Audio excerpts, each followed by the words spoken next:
Hi, shepherd's pie, greetings from the Philippines. Welcome back to the channel for a coffee and a chat. I want to have a little talk today about everyone's favourite vlogger, Vitali. And if you don't know who Vitali is, he's this guy. Excuse me, madam, Sorry. I'm gonna fucking rob you if you keep walking away. I want to give you money. No, okay. No. Okay, because you got a COVID mask, you liberal fuck. Go get your vaccine. I was trying to give you money, but all right. Trying to be nicer. You. No, yeah.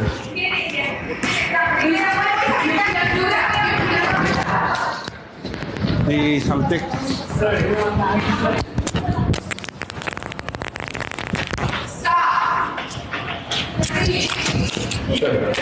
Shut up. Shut the fuck up. Please. Yes? No? What are you gonna do? Hello. Hello.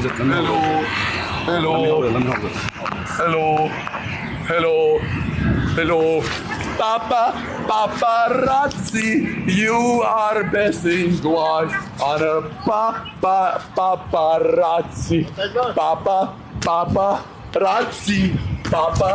Paparazzi, you are my queen. Paparazzi.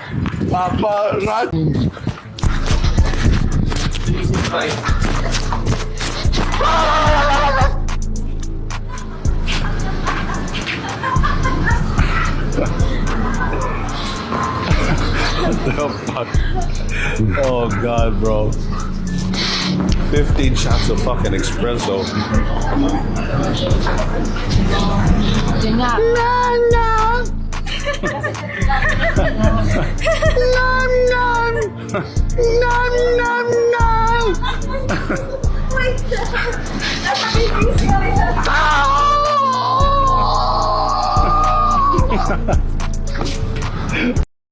So as you can see, the chap is a prize plum. He basically came to the Philippines to humiliate, embarrass people, just do generally stupid things and make as much money as he could streaming, which is what his game is. But sadly for him, it backfired. And he managed to rile the anger of the nation, and ultimately he got arrested when he was trying to leave the country. Okay, this is your Miranda rights, okay? Sir. You have the right to remain silent. Anything you say can be used against you in any court of law. Sure. Okay? You have the right to remain silent. You have the right to counsel of your own choice. Okay? If you cannot afford the counsel, the government will be provided for you at any government expense. You understand the right? Yes. My question is, I'd love to know what his question was, but sadly I don't think we will ever know. But amazing that he was still laughing and joking and not taking it seriously then.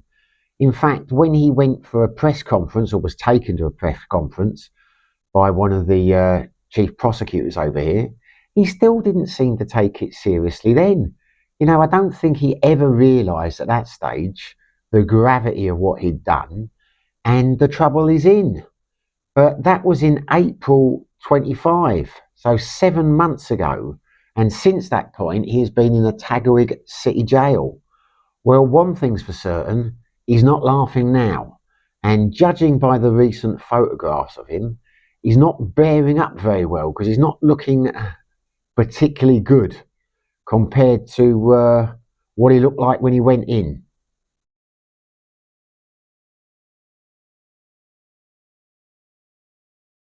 I mean, photos can be deceptive at times, but he's clearly lost a lot of weight. He clearly looking sorry for himself, as you would in one of the prisons over here, because as I'm going to go on to talk about, the conditions in the detention facilities in the jails over here are pretty damn horrendous. And it must be playing a toll on his mind. In fact, it would appear he has found God and was recently baptized.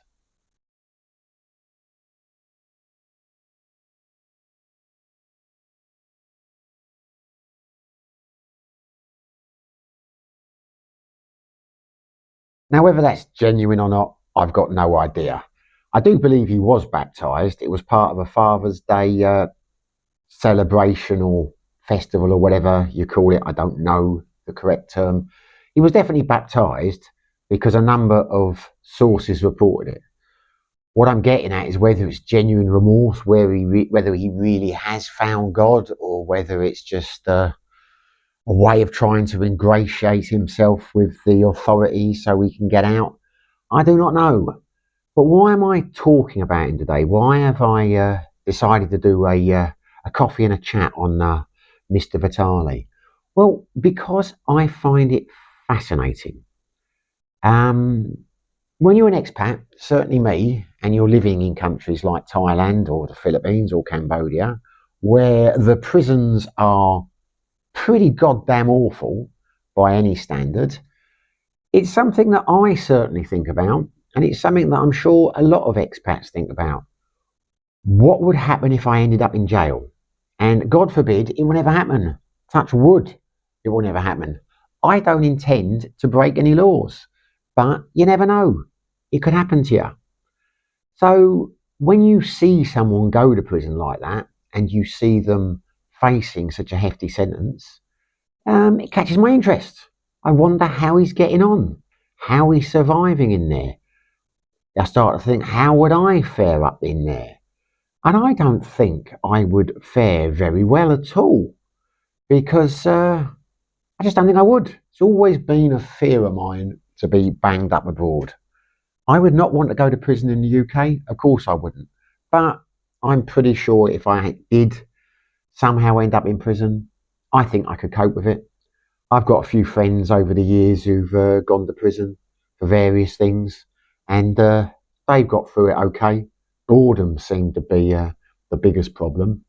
But over here in Thailand or the Philippines, I don't know how I'd cope, because they're just awful. I mean, you're talking overcrowding, you're talking violence, you're talking incredibly high mortality rates. I mean, these are just a couple of shots, which I'm about to show you, from a couple of the Philippine facilities. But the Philippine prisons have got an awful reputation. Some of them, I mean, one of them, I believe, in Luzon is the biggest prison in the world. I'm not sure if that's size or its population, but they are incredibly overcrowded, and people sleep together on the floors, pushed together like sardines, in blistering hot conditions, humid conditions, giving very little to eat. Well, have a look for yourself.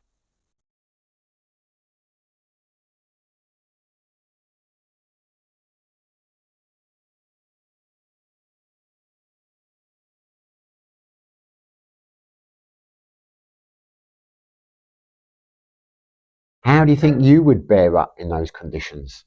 I know I wouldn't do very well. Doesn't really bear thinking about, but I am thinking about it, and that's why I'm talking about it. Because the other thing that has fascinated me about this case is just how stupid he was. I don't think I've ever seen a situation like this that I can recall. I mean, you will always get cases. I used to see it in Thailand. I'll be careful how I word these things, because I don't want to upset the old algorithm. But smugglers and things like that, organised crime, Westerners who are arrested and facing large sentences, long sentences, life in prison. But they have generally, committed a crime for financial gain. I mean, you would assume that they knew the risks when they did what they were doing. This Charlie doesn't seem to have thought it through, and it seems so pointless. He hasn't committed he's not facing a 30-year sentence for smuggling. He has gone here, acted like a complete fool, and basically ruined his entire life as a result of it. So I look at the situation and I think, you're a damn fool. What did you think at the end of it? You're not some smuggler or some robber who's potentially going to make millions of pounds. You've just come over here, made a fool of yourself, upset everyone, and basically ruined your life. Were you that stupid that you couldn't see it coming? The other thing that fascinates me about it is So many people, when I did the first video on it, when I first heard about it, were so cocksure that he would be out in a little while, that it didn't matter. If you've got money, you can buy yourself out of these things. And I thought at the time, I'm not so sure with this guy, because, as I say, it's an unusual case. Yeah, money does go a long way if you are detained in most Southeast Asian countries. You know, we've all heard stories. I've talked about some friends of mine who end up in prison with Thailand, how they saw people getting out of things, how you could buy your way out of this, how you could do that. And that is usually the run of the way it works. But in this case, I'm not so sure. This is not your usual criminal. I mean, Vitali basically incurred the wrath of the whole nation. It's amazing how upset people got about the way he behaved. I was astonished how angry so many local people got about it. But I understand their anger. I'm not disagree. I'm not saying they shouldn't be. I was just surprised at the further it created. And because he created such a further, there were a number of very significant people in the justice system over here who seized on the opportunity and continue to seize on the opportunity to make an example of him. Now, does he deserve that? Yeah, he probably does. I'm not going to stick up for Vitali in this video. I'm just going to marvel at the predicament he's got himself in and ponder on what the future holds for him. And I'm going to try and be as factual as I can in this, because I have read a lot of things on YouTube. I've seen a lot of videos. I've heard a lot of people saying things. Whether it's true or not, I don't know. I'm just going to stick to the facts as I see them. There are a number of people who are making political weight, shall we say, almost campaigning on throwing the book at him. And that's not going to end anytime soon, I can see. Even the president himself, Mr. Marcus, he has spoken out against him. Now, if you've got the whole of the hierarchy of the justice system and you've got the president of the country basically saying you're going to be made an example of, then I think you're in trouble. Bang in trouble, I don't think would be an exaggeration. And the reality is, he has a number of mental issues. Now, I don't know what his mental state is now. I can only surmise it's not great, given the way he looks. But in the research I've done, he's had a number of breakdowns. He has had a life, unfortunately, which has, let's just say he has suffered with mental illness. Well, being squeezed into one of these jails, deprived of your liberty and living in pretty terrible, squalid conditions, one would reasonably assume is not going to be much good for your mental health. And it would look, from the research I've done and the info which I would trust, he's looking at least 3 years before he gets sentenced, because that's as long as it takes. Realistically, 2 to 3 years seems to be the average before you're even charged. Now, the prosecutors that I saw talking about him said that he was looking at 24 years inside. Now, I'm assuming they are the maximum sentences, not the minimum, the maximum if he gets the works. But you've got to wonder, why would he not get the works? Why won't they throw the book at him? You know, if you have got high-ranking people, it would appear, making political gain out of a situation, they're not going to go leniently on him. And I don't know why the judges would go leniently on him. So he could be facing 24 years on top of the 2 to 3 he's already going to have to serve, waiting for his trial. Now, I'm not saying for 1 second that's going to happen. I'm not saying with a degree of certainty that he won't at some stage buy himself out. The reality is, I don't think anyone knows. That's why I was surprised so many people said, we'll be out in 2 years, money talks, money talks. Because you just don't know. It is an unusual case. And the reality is, I don't know how much money he's got. I looked online and there are various sources which are saying between $5 and $91 million, which is a big difference. 5 million, 91 million, which basically tells you no one's got a clue. It seems he was very successful in his early days, but has fallen on harder times in recent years, which I'm not surprised because if you look at that video at the start, he was terrible at pranking. Just looked like a confused guy, just trying to shock, didn't have a clue what he was doing. I'm amazed if he's even made $5 million. But apparently, he was one of the first when the prank video craze hit, and he's invested in various things, and he did some, online TV show where he was trapping predators. So I imagine the guy's wealthy. I have read a recent report that he's selling his house in the States to fund his legal defence. Some people are suggesting it's to buy his way out of jail. But me personally, I can't see him being able to buy himself out because he's still fresh in the memory. Maybe he, through his financial resources, will be able to get his sentences reduced. Maybe he won't get the full extent.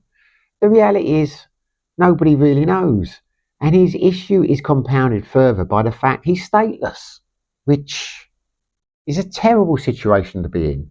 He's a Ukrainian citizen with an American green card. But the American green card has been revoked, and it would appear, again, from what I've read and seen, that the Ukrainians have washed their hands of him. They don't want him.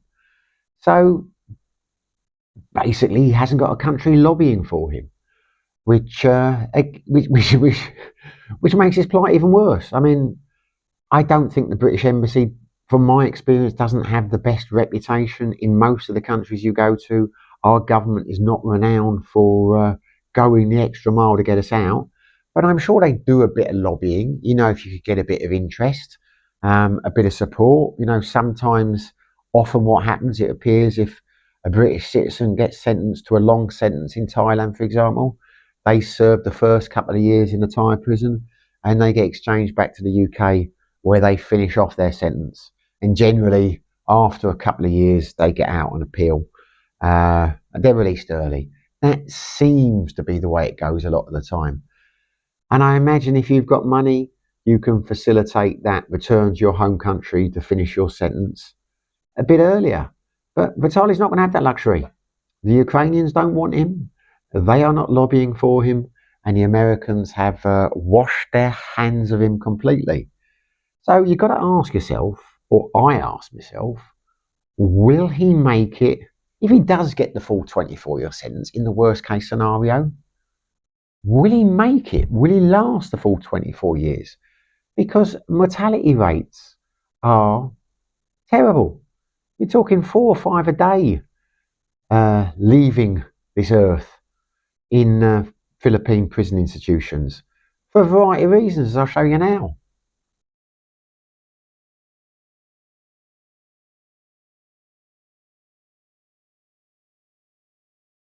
You've got overcrowding, you've got disease, you've got neglect, you've got potential violence combined with his mental illness.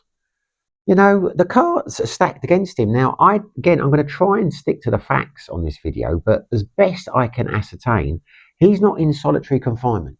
He's not in solitary confinement, which surprises me because I'm sure he would be in a Western country if it was a... Would you ever get the same situation in a Western country? But the point is, you would think, and there's another thing that surprised me, you would think that a Westerner in a Philippine prison, particularly a high-profile one, that they would want to keep him safe. Not because they love him, just it would be bad press if something untoward happened to him while he was in their care, deprived of his liberty. But the suggestions would be quite the opposite. He is not getting any special treatment. He is in general population. Now, there have been a number of suggestions. I do not know that if certain people in the general population in the prison knew who he was, that there might be attempts to end him. I'm carefully wording this. Don't want to upset the algorithm. I hope I'm doing it the right way, but and hopefully you know what I'm getting at. But whether that's true or not, I do not know. But it is certainly something that he's going to have to contend with. I find it very hard to believe that people in the prison would not know who he was. I mean, I think the whole country knows who he is. So I don't think it's a case they're going to suddenly find out and then he's going to be in trouble. I'm sure they already know. How they are treating him, I've got no way of knowing. Whether he's being extorted, I have no way of knowing. I'm damn sure if it was a British prison, he would be extorted. Probably in a British prison, he would have done the numbers by now and gone in solitary because he's going to have a target on his back because he has money.